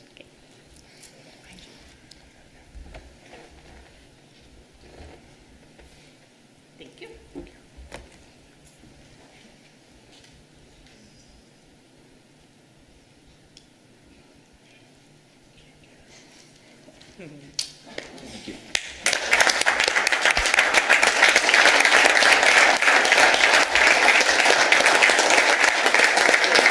Let me stay there for a second. You're good. All right. And then Chief, you may have the floor. We'll start to our captains next then. Yeah, I'd just like to take this opportunity again, just to thank you guys for the opportunity to lead this great department. Obviously, all the support that you guys give us is huge and lets us continue doing what we're doing. We've been able to hit the ground running. We've made a lot of transitions already, and tonight I'd just like to take this opportunity to recognize and celebrate the achievement of these 3 great individuals. So first, if I could have Andy B. and family come on up. So Andy started at Walker Police Department 2001. He's been here for 20 years now. He's been on the special response team, since the inception in 2002. He's got a lot of awards over the years. Police Officer of the Year in 2005 from the Michigan Police Officers Association. Mothers Against Drunk Driving for 2 years in a row. Oversees our use of force and physical control trainings, along with a lot of other, any type of use of force, small team tactics, things like that. He's going to continue to do that. He's unit commander for the special response team and holds numerous citations and certificates in the special response team area. He was promoted sergeant 2016, and then he'll be attending the Michigan State University Staff Command coming this January. So Andy, if you want to step over, take your oath.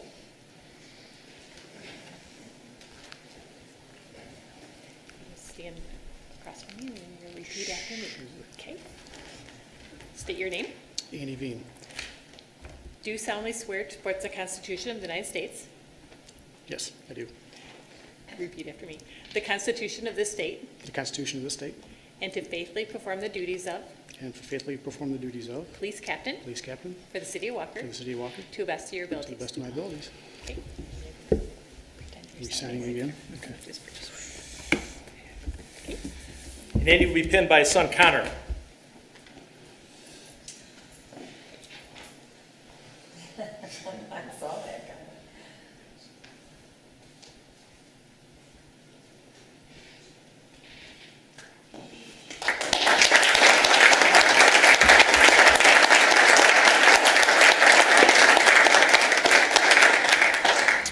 Next, we have Brandon Hugo.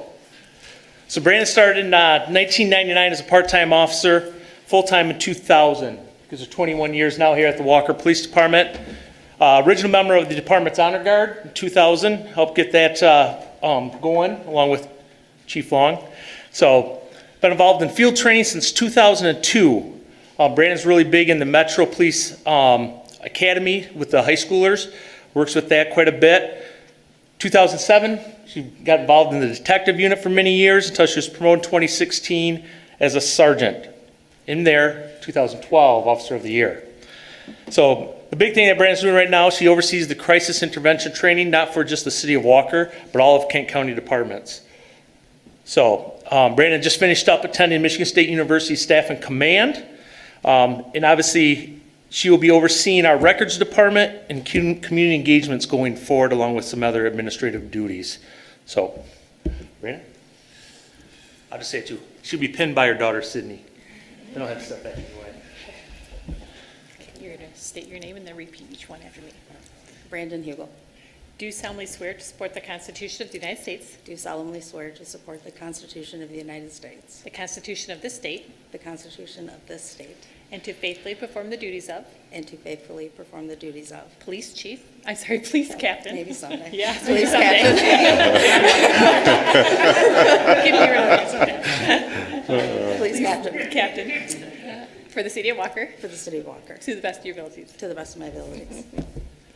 Right here. See, we're already planning for the I future. know.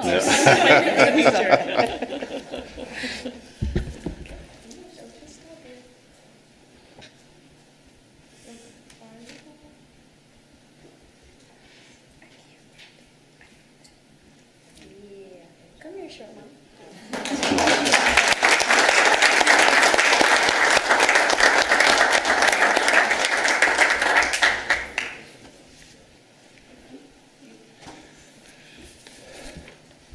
All right, next one, Sam Powell and family. Alexis is excited about this, isn't he? Huh? All right, here we go. So obviously with the promotion of the captains, we're backfilling as we go here. So the first promotion we made was with Sam Powell. Sam comes from the corporal rank, another one that we've got out of our corporal process that we implemented here a while ago with Chief Long. So he's going to be elevated to the authority of sergeant after successfully completing that very competitive promotional process. As Sergeant Sam, you'll be tasked with the responsibility of mentoring, molding, and leading our other police officers to one day stand up here. The sergeant is where it's at. So I am confident you'll be good at this role and that you'll flourish in your new supervisor duties. Sam was hired in 1997 and elevated to full-time in 99. Another original member of our honor guard back in 2000. Sam's been a field training officer for many, many years. And also has helped coordinate it now with Captain Hugo. So Sam's going to be very busy with all the new hirees and training, but it's a very, very important position. Sam's one of our leading drivers for our emergency driving. Does all of our driving, not just for the City of Walker, but all of Kent County and actually all of West Michigan areas. Did did a stint in Vice over with KNET. He was a graduate of Northwestern Staff and Command. Sam tonight will be pinned by his wife Jessica, Savannah, and Alexa all together. You got the oath first. You're going to state your name and then repeat each one after me. Go ahead. Sam Powell.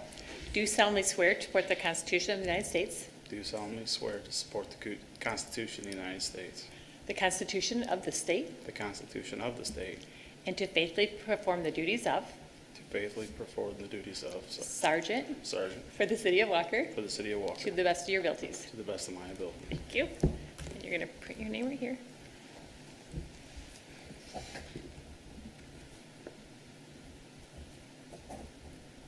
going to sign your name right here.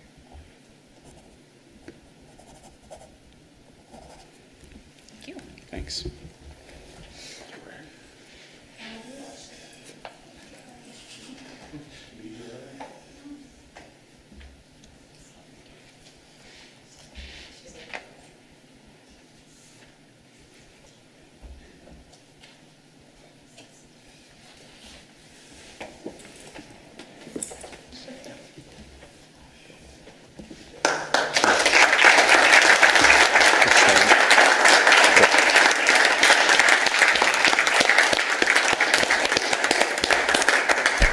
Thanks again.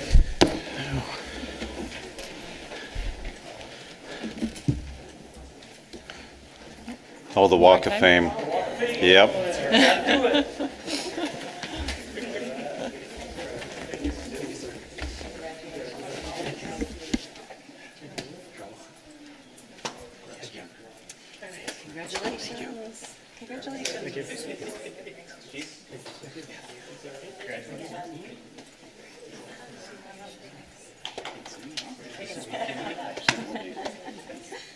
Congratulations. Congratulations. Congratulations. Congratulations. Congratulations.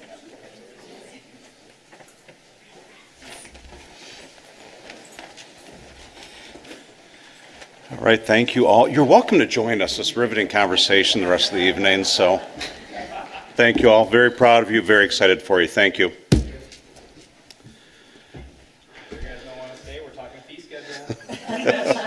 Talking fee schedules for ordinances. Come on now. Yeah. Awesome.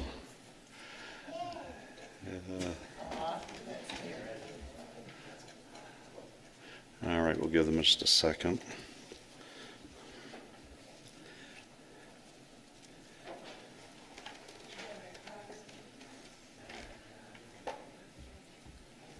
There we go.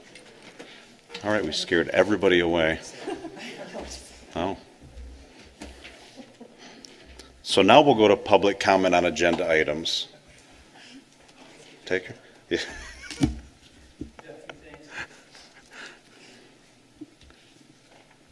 First, let's recognize what a great team we have in our police department. First, let's recognize what a great team we have in our police department. It was an honor to be here to witness the swearing-in ceremony of our police officers. They've been long service to our community. We're excited in the fire department to have them joining the team, and we're looking forward to our continued collaboration. So it's exciting. I also want to thank the Stoneley Group, the owners of the Lincoln Lawns, Lincoln Country Club project. We've completed over 50 hours of hands-on training on that site, thanks to them. This is invaluable training for our people that are paid on-call staff to actually get their hands on, dragging hoses through buildings, doing searches of their SCBA, dragging victims out without having to go back with that magic eraser to clean it up afterwards. It's been very thankful. We can't express our gratitude. And in fact, they were so nice they left the air conditioning on for us for the summer. Very not needed, but it was very thankful. So I just want to take the chance to say thank you publicly to Anthony Rodriguez and the Stoneley Group of Stoneley Properties Management. Also coming in our monthly reports, we had another busy month in the fire department. We responded to over 80 calls for the month of July, which is followed by 77 calls in the month of June. This is pretty remarkable because we didn't have any significant fires, Thank you, Commissioner Glanville, for keeping your neighborhood safe for that month. Appreciate it. But there's a lot of little calls that have been happening. We're just, COVID is over, people are out and doing things, so we're responding to more and more calls. So we thank our firefighters for getting up in the middle of the night to go to those smells and bells at dark 30 in the morning and still getting up the next hour to go to the next one. So that's all I have for today. So if you have any questions for the fire department, please reach out, and we're happy to be here, and we're excited about what's happening in our police department with the new leadership, the direction they're going, and the skilled staff that we have over there. So thank you. Thank you, Chief.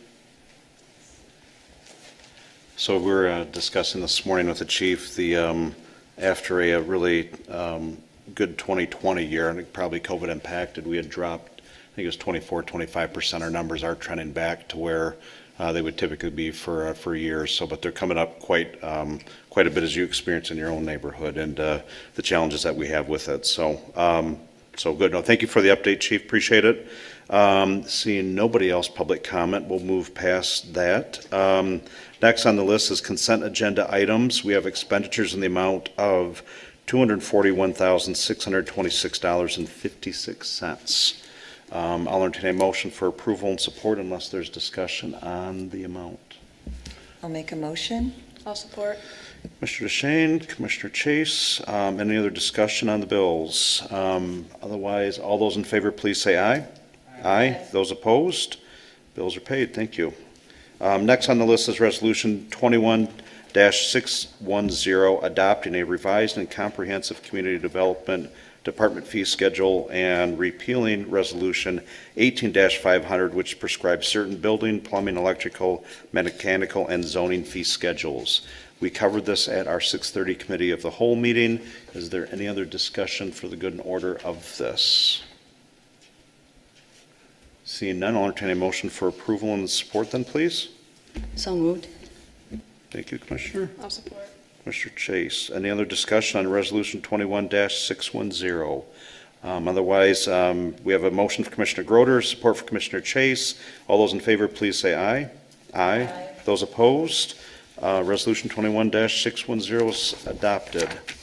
Next on the list is the first reading of PR-21-517 for Waterford Village, the rezone request at 3485 and 3483 Lake Michigan Drive Northwest, formerly known as the Lincoln Golf Course and Country Clubs, or bowling alley, sorry. So do we want to go over this piece, Tricia, on your end of it? Okay. And I know we had our 5 o'clock meeting, so if you'd like to share any thoughts, summary from your chair, your perspective, as we get into discussion on this. Yep, absolutely. So this has been a long time coming. You've already looked at this one time around. And here we are again with the first reading of the rezone request for the Lincoln Country Club golf course property. And as you are all aware, you were there, just kind of a summary of some of the takeaways from the joint meeting between the Planning Commission and the City Commission. The content that was discussed doesn't sound like it's going to have an impact on the zoning exhibit that was submitted as part of this rezoning request. So the topics that were covered were road connections, whether or not drainage concerns were being adequately addressed, and some traffic concerns with where a signal might be, and sounds like the consensus is that connections will be made to Cooster and Maple Row, and that the developer should pursue a signal at what they call the Waterford Village Road. And then also the realignment with Lincoln Lawns Drive with Sunset Hills Avenue.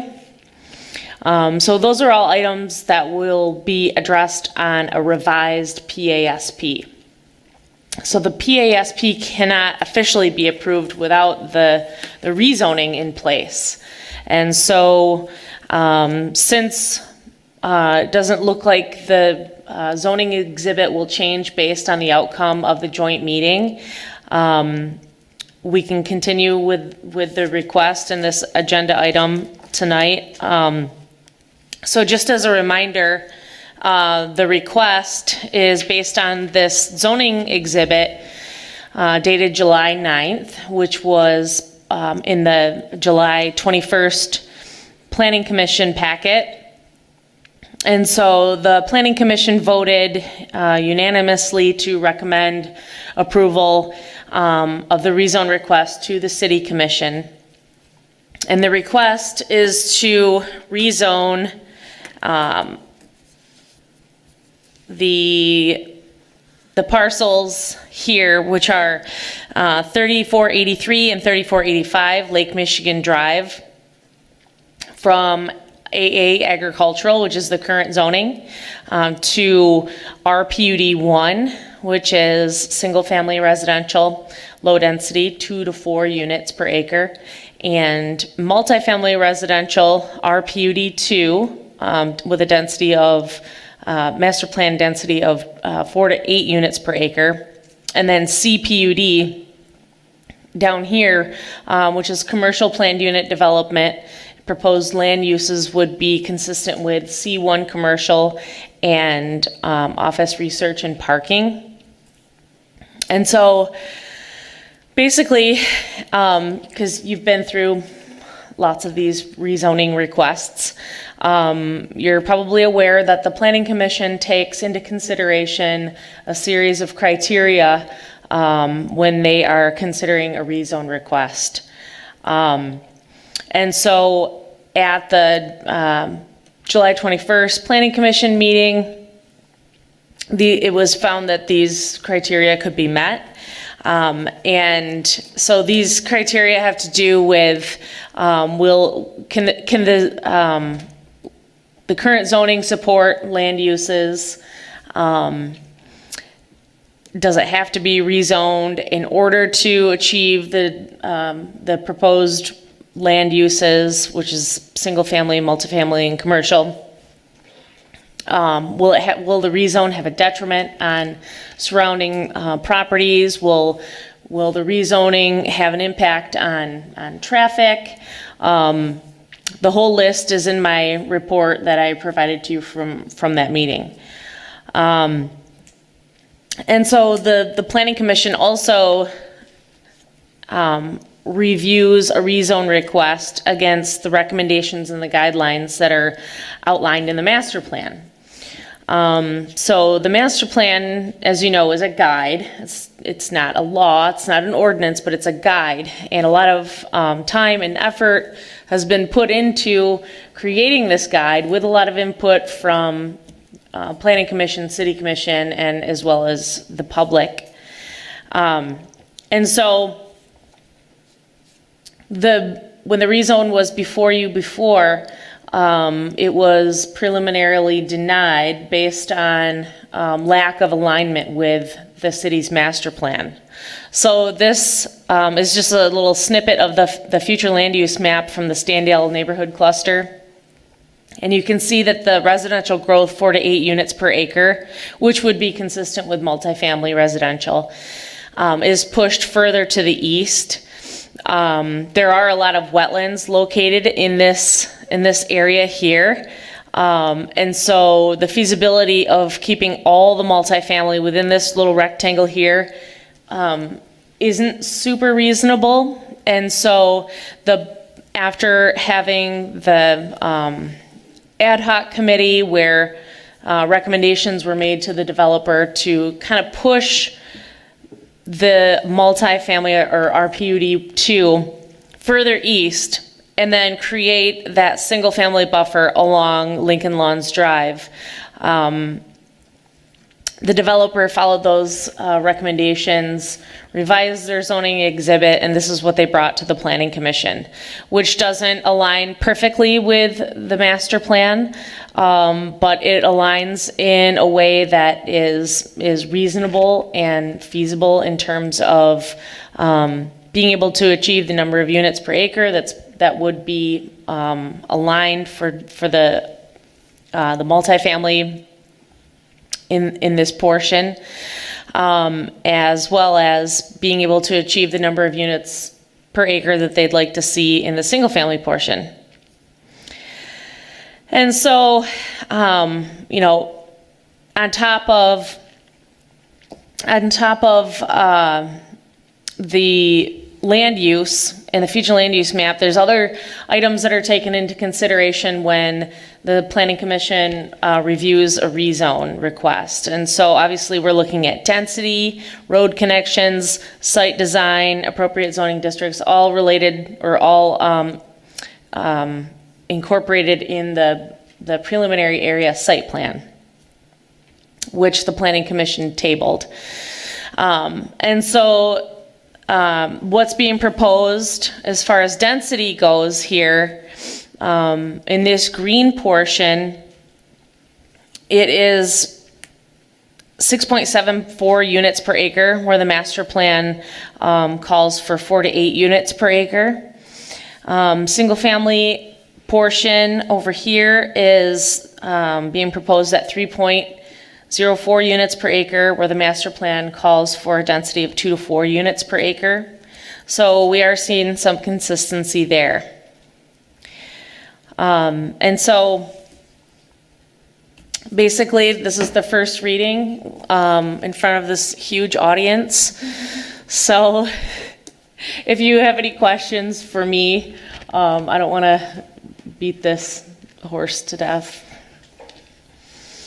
Commissioners, comments, questions, and actually any dialogue from the work session at 5. If there's anything that's relevant to the discussion, feel free to share. I would just say that there wasn't really anything in the work session that's directly pertinent to the rezoning, which is good for us because that means we can proceed with the rezoning. But yeah, as far as the rezoning request, I think it's the work of a lot of collaboration between the city, the developers, and the Planning Commission.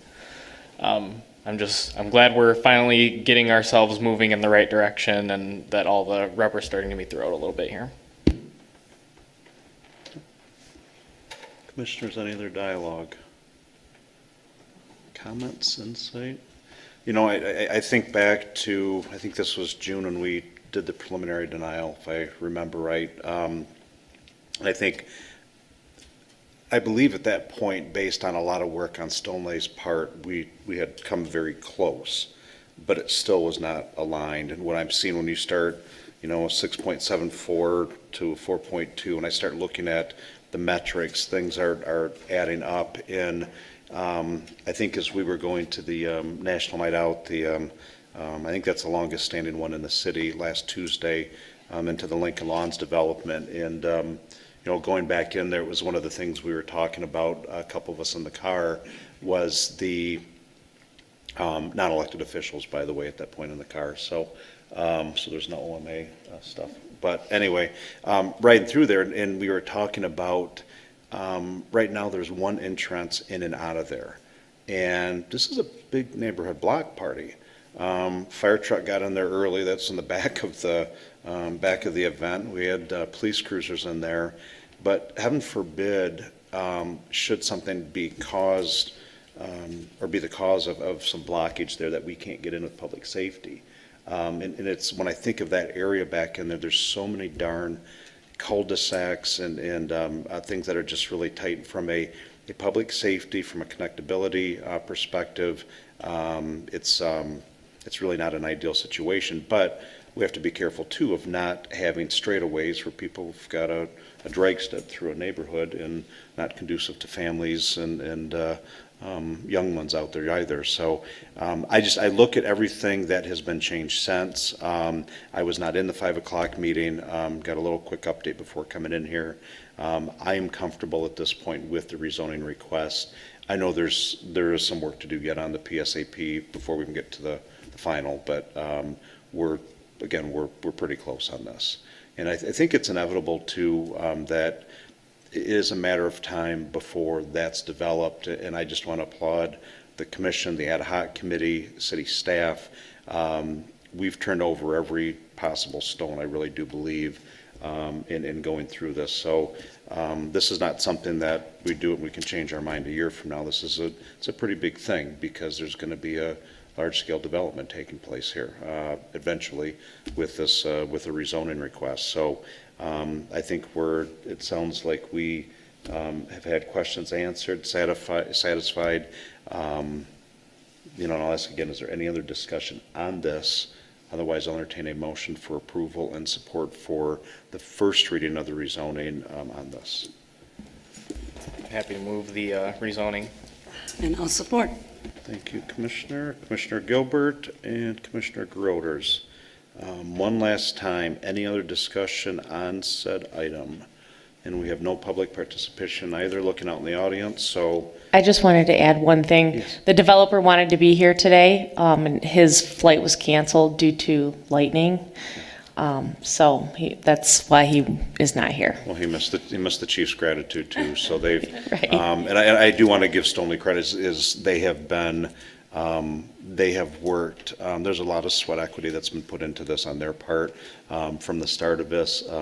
They've been a good partner with the city, with public safety, and you talk, I remember Commissioner Glanville and I were walking through when they had the smoke machine going, and just thinking of all the memories in the building and so forth, but it didn't just get knocked down. It's being utilized as a training resource for us. Something like if we had to pay to rent something, it'd be tens of thousands of dollars. We know that. So it's saved the city a great deal of money as well. And it's a good partnership, with things. So with that in mind, we have a motion from Commissioner Gilbert, second from Commissioner Groders, for the first reading of the rezoning request at 3485 and 3483 Lake Michigan Drive Northwest. If there's no other discussion, seeing none, I'll ask for all those in favor, please say aye. Aye. Those opposed? All right, we are past 6-0. Thank you. All right, thank you, Tricia. Good work on this. Thanks. All right, no other public comment. Chief, you want another whack, or are you good for the night? I can say thank you for more, but No, we'll just be done. Okay, that's good. So, no kidding. Pretty soon it's going to be Monday Night Football, and you're not going to stand in between that. And there we go. So, all right, we'll start to our right. Any comments from the clerk's office? We just had another successful election. And I want to thank Commissioner DeShane for giving us her amazing daughter, and we're very sad to let her go because she's leaving us for college. She ran precincts by herself. She now trained another person to be a chairperson at that very young age.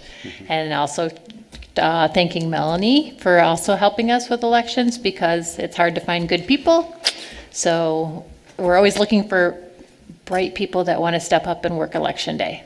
Yep, awesome. Good. Thank you. Commissioner Gilbert. Yeah, nothing too much, just I think we did our rapid budget meeting, had some good discussions as a part of that, talking about how we are going to continue to invest and what the plan looks like moving forward in terms of our capital assets, but also for our operations funding. I talked a little bit, we're starting to see recovery on the fair side, but it's a long hike, just getting to our 2019 levels versus 2020 and what have you. But we're working hard over there. National Night Out was great. Had a great time over in the First Ward. Glad to have seen many of you make it out there. And I think the only other thing was the work session that the majority of us were at. I think I guess for those who weren't able to be in attendance, the general consensus was that we would like to see the connections to both Maple Row and Coosterer to the north, and then have that move to the Spine Road through the development to the traffic signal. So I think we the general consensus was that's the best for connectivity, mobility, the ability to give that opportunity for public safety, for public works, all of the things that you want to have that connectivity for, and for the general well-being of the residents, I think, as well. So that's kind of where we landed. There's more minutia to it just because it was a long enough meeting, but that's kind of the high notes. Okay, thank you. Commissioner Glanville? Not much, no. I just want to second that I was really pleased with how the work session went this evening. Wasn't sure what we were going to be walking into, so it was nice that we were able to really talk through some of those more thorny issues, and even get support from some who came to hear what we were doing. So I'm glad that we've really taken the time to work through this with the community and the developer. And then I just wanted to mention, congratulations again to our police department, to Chief Mankel. I was able to stop in and say goodbye to Chief Long, retired Chief Long. And that was really a nice little ceremony. So I appreciated him and what we did for that. And that's about it. Awesome. Thank you. Commissioner Groders? I just wanted to say thank you to Sarah for being so organized on Election Day. It was a long day, but we were really, really lucky or fortunate or well-trained. We had no glitches and everything worked great, and we had two young people there that just, really impressed me, and I wish more people could see and realize there's so many good kids out there that have so much to offer, and sometimes all you hear, of course, in the news is the negative and that kids aren't what they used to be or whatever, but I think there's a lot of great kids out there. Sure. Awesome. Thank you. Commissioner Chase? I attended the National Night Out in the First Ward as well as the Third Ward, which were both very successful. That's all I have. Thank you. Commissioner Shane? I just want to start off by saying Jax did a great job. I mean, I work with a lot of interns in my company, and I think it's such great exposure for not only the intern, but also for the city. And this is really going to just really let him know where, if he liked it, if he didn't like it, it's going to help him with his life pathway. And in regards to the kind words about Ava, thank you. A lot of people wait their whole lives to be inspired, and Chuck and I are very blessed to be raising our inspiration. I was unable to attend Greg Long's coffee and cake, but I was able to attend his dinner and drinks. Kind of a choice there, huh? And I just want to let you know that he just had a great representation from the host city, and his officers loved him, and he just really did a great job, and I'm just very, very happy and excited to see what happens in his next chapter in life. And then I too went to National Nights Out, and I thought it was such a well-attended event. I love that event, and the kids they're filled with sticky fingers and candy, and they're just sweaty and happy on the bounce houses, and their kids, their job as kids is to play, and they had such a great night. And I just think that that's such a great event, and it really brings a lot of connectivity with the community, and just being an elected official like all of us, just being to really interact with our constituents, in a really fun way is just it's just kind of nice for us not always to have to do the hard stuff.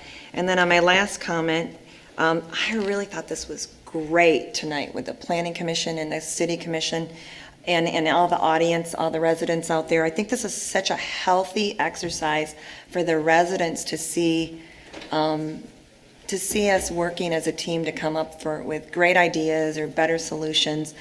And I know that not every resident is going to get, the choices that have to be made are hard ones, and it's not always going to be everything that everybody wants, but we've really done everything that we've listened to everybody, and we're going through all the actions that need to be to make it a good, solid decision once it's done. So I just really applaud Tricia and your department and staff for putting that together and all the detail. There's a lot to read, and I spent a lot of time yesterday doing that. Thank you for that. But no, I greatly appreciate it.